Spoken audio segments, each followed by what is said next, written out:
Number 10 says 0.4 or 4/10 A equals 20. Now, just because there is a decimal in that problem does not make any of the rules we've learned so far any different. What operation is going on between the 0.4 and the A? What is happening right here? There is no sin I, multiply. So what is the opposite of multiplication? I'm going to go ahead and rewrite the problem. What's the opposite of multiplication? That is division, so I'm going to draw my division bars. What am I going to divide by? I want that A by itself, so I'm going to divide by 0.4. And now, if I do it to one side, I have to do it to the other. Okay, I have 0.4 divided by 0.4. That leaves A on this side, and that leaves 20 divided by 0.4. Now, this is the part where we have to come and over here and do a little scratch work, because I can't divide with the decimal right here. I've got to do a little work to get rid of that decimal. I'm going to scoot this decimal over to here, but if I move the decimal on this side, I've got to move the decimal on this side. It's just like my equations. You have to keep the scale in balance. If you do something to one side, you have to do it to the other. Where is my decimal at on the 20? Where is the decimal at for all whole numbers? That's right. It is to the right of the last whole number, or the ones place. So if the decimal is here, and there, we can go ahead and put in a magic 0. I've moved one space on this side, so I'm going to move one space on this side. Now, I'm going to go ahead and rewrite my problem just because I want to make sure that it's nice and neat. Now my problem says 4, I'm sorry, I said it wrong, 200 divided by 4.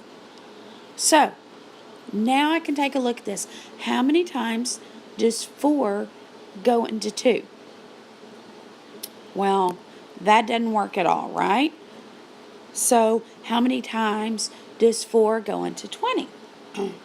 4 goes into 20 5 times.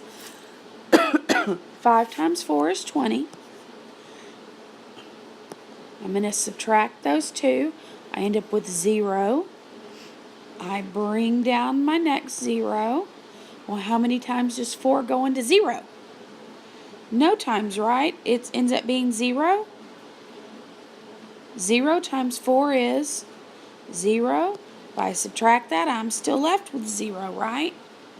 So my answer to my question is 50. Now, I still have to go back and check myself. That part is very important. Don't forget that part. If I go back and check myself, I'm going to say 0.4 A equals 20. 0.4 times A, 0.4A, they are interchangeable. Now I'm going to say 0.4 times the 50 that we decided that the answer was equals 20. Okay, I'm going to have to go do more scratch work. I'm going to come over here and I'm going to say 50, times 0.4. Do I need the 0 when I do my scratch work? No, I don't. 4 times 0 is 0. 4 times 5 is 20. This is where my 0 might come into play, though. I've used one 0. 0 times 0, 0. 0 times 5 is 0. So did I need that 0? No. That's okay. Okay, so how many decimal places do I have in 50? I don't have any, right? So I can put my little 0 there. How many decimal places do I have in 0.4? I have 1. Okay, I need to keep that in mind.